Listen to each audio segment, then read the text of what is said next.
UFC 321 is this Saturday night, and I'm going to break down the two most exciting fights on the card, in my opinion. So here we go.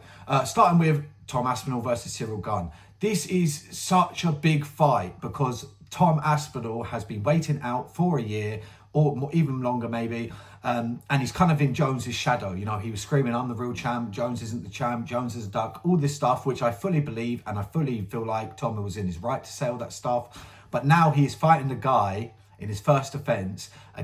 He's fighting the guy that Jones dismantled within a couple of minutes.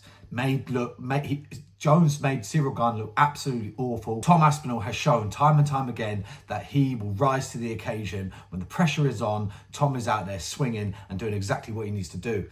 Ciryl Gane, on the other hand, is complete opposite. Whenever it's time to rise, he always has a career worst performance. So if you're a Tom Aspinall fan, which I clearly am, this is really good news. It's looking good for our boy.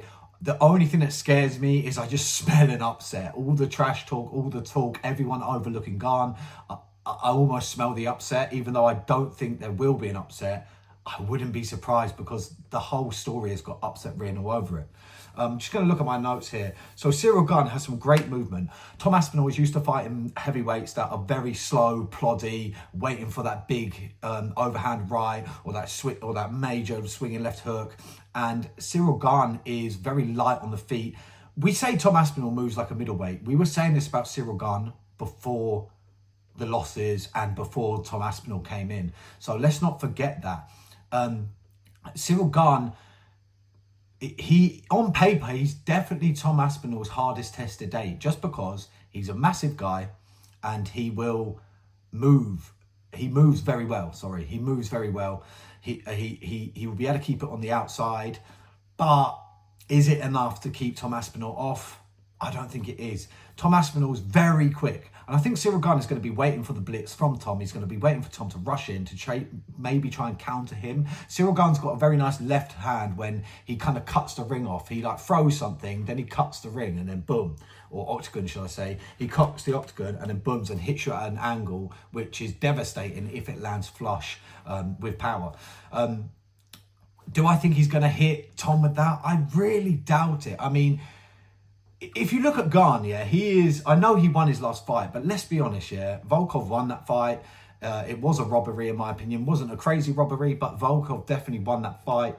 And he also got taken, he took Tuivasa to the third round, late KO.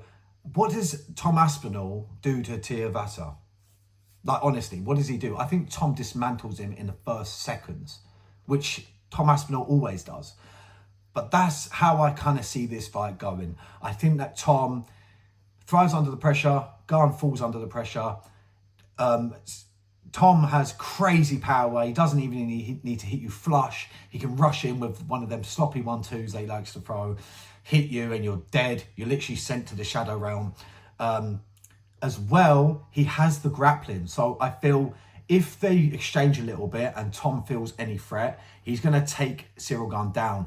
And I don't think Tom will take him down beautifully. I think it will be like a rugby tackle, or like just like, you know, when you grab hold of someone, you body lock them and then you just drag them down, like your weight pulls them down rather than technique making them fall. It's more of a drag down through your body weight. And then as soon as Tom's on top, I can see Tom doing anything, the straight armbar, the rear naked choke, a Kimura, whatever Tom really fancies to do. I mean, Tom's jiu-jitsu knowledge is insane. He is a very high level black belt. And obviously we've seen how Ciryl Gane does against very high level black belts, John Jones, for example.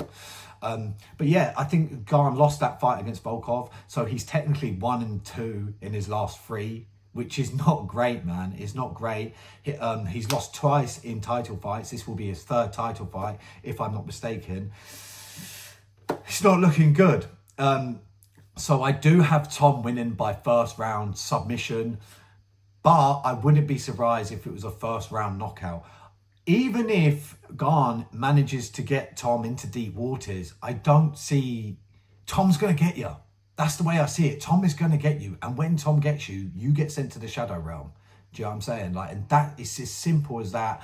I think Tom is going to be a lot more wary when he blitzes, waiting for a counter, spinning elbow, whatever it is, that little cut off of the ring, boom, left straight or whatever he does, whatever Gane does.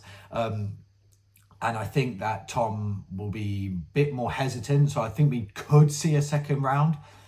But if I'm honest, I think there's a few flurries, a few exchanges. Maybe Tom hurts him. Maybe he kind of gets a good one off on Tom. That's Ciryl Gane. Maybe Ciryl Gane gets a good one off on Tom.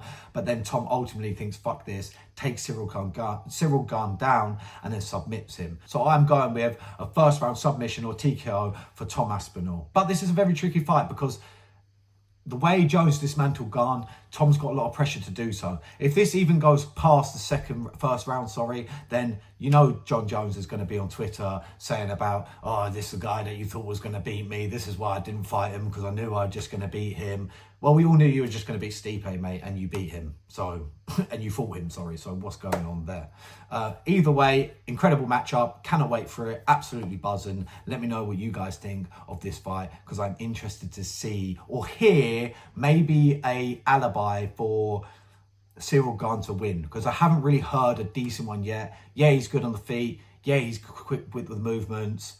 But I think Tom's all that and much more. So, like I said, Tom Aspinall, round 1 submission or TKO. I'm going to go with submission, round 1 submission. Next fight is Umar Nurmagomedov versus Mario Batista. I have Umar winning this fight by decision or maybe late submission.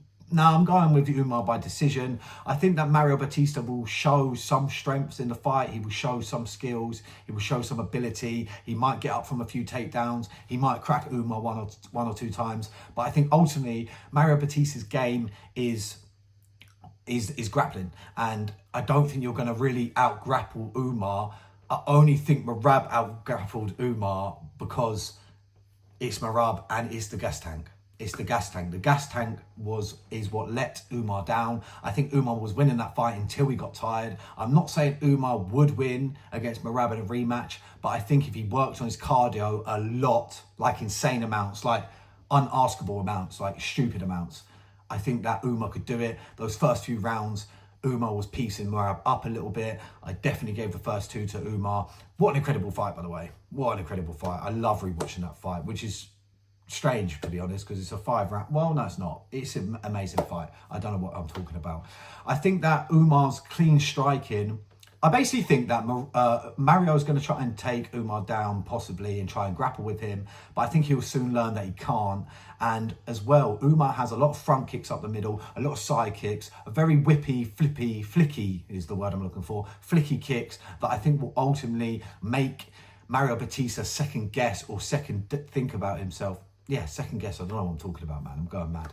Second guess himself, because when you're trying to enter those takedown zones and someone's throwing kicks up the middle, it will definitely make you think twice. You don't want to be on someone's highlight. You know, you don't want to be on their highlight reel. Beautiful front kick knockout. You know what I mean? Like, you've got to think about this stuff. I mean, Mario is very good. Don't get me wrong, he is very good. I think he's on an 8-fight win streak. He lost his first fight in the UFC, if I'm not mistaken. He's on an 8-fight win streak. He hasn't fought amazing caliber. He has, it's the UFC, but he hasn't fought like your Sanhagens, your Merabs, your Aljos. You know, he hasn't fought Sugar. He hasn't fought like the names in the division, which I'm not complaining about. I'm just saying what he hasn't done. And I feel like Umar, even though he's only fought Sanhagen and Merab, those two are just levels above anyone Mario Batista's fought. Mario Batista's last fight was patchy mix, so it, like, do you know what I mean? It kind of shows where Mario is, and I do think Mario is very good, great fighter.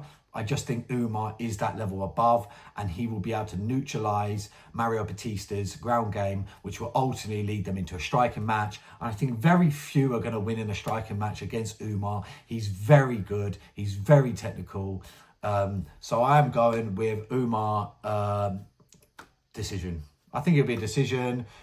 Will Mario have some sort of, you know, moments in the fight? I think he definitely could, but we will see. Anyway, they're the 2 fights I just wanted to talk about. They're the main ones that I'm interested in. And to be honest, I don't have time to break down the whole card. So I thought I'd do the most hyped fights, if I'm really honest. But I hope you enjoyed that, and I'll catch you in the next one.